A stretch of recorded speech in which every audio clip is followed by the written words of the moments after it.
Surveillance, caméra infrarouge à l'appui, voici le fort Knox de l'or vert, car c'est bien d'or dont il s'agit. Établi légalement il y a 10 ans, Tikkun Olam est la première exploitation de cannabis à usage médical du pays.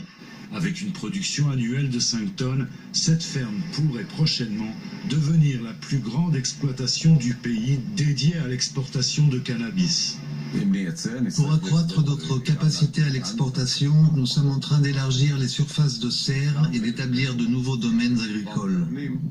Une commission établie sous l'égide des ministères des Finances et de la Santé a récemment recommandé au gouvernement israélien de donner son feu vert à l'exportation de cannabis, une première dans le monde.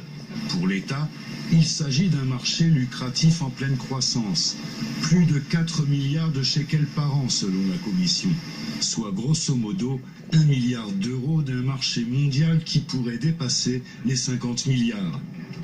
Le dessein de la communauté interministérielle, transformer la nation start-up en start-up du cannabis, en standardisant la culture, la production, l'empaquetage et le stockage. Dans cette serre, des greffes sont prélevées sur les reines mères pour engendrer de nouvelles variétés, qui sont ensuite analysées pour en identifier les divers composants actifs.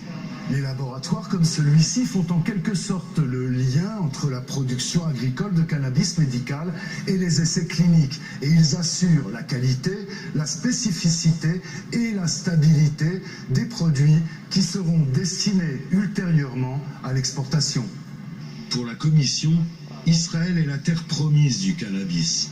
Elle souligne les avantages que l'industrie israélienne a sur d'autres pays. Non seulement un climat propice, un niveau élevé de recherche et de développement, mais aussi une réglementation plus permissive. Aujourd'hui, quelques 30 000 Israéliens atteints de cancer, d'épilepsie, d'autisme, de stress post-traumatique ou de maladies intestinales chroniques consomment du cannabis, en joint, comprimé ou huile. Toute cette demande, celle des patients plus celle d'autres utilisateurs qui apprécient l'aide que le cannabis leur procure et qui veulent en consommer légalement, a un effet considérable. Et puis, il y a cette volonté très israélienne de penser hors des sentiers battus, de tenter l'impossible, de tester ce qui est interdit par la loi, s'il y a suffisamment de signes positifs sur le terrain. Timna Naftali va bientôt publier les résultats de 2 études qu'elle a menées autour des vertus du cannabis sur des patients souffrant de la maladie de Crohn et de colite ulcéreuse. Elle a comparé les résultats obtenus sur un groupe de patients auquel du cannabis a été prescrit à un autre groupe de patients auquel un placebo a été administré. Voici un résultat avant et après un traitement de 2 mois au cannabis effectué sur un patient souffrant de colite. Dans le domaine de l'étude des vertus médicales du cannabis, il faut encore défricher. Mais avec une dizaine d'essais cliniques à double aveugle faits sur des patients sous l'égide du ministère de la Santé, comme ici au centre médical Meir, Israël est à la pointe de cette recherche. Aucun autre pays au monde n'autorise la conduite de tests cliniques scientifiques. 8 fermes de cannabis existent actuellement.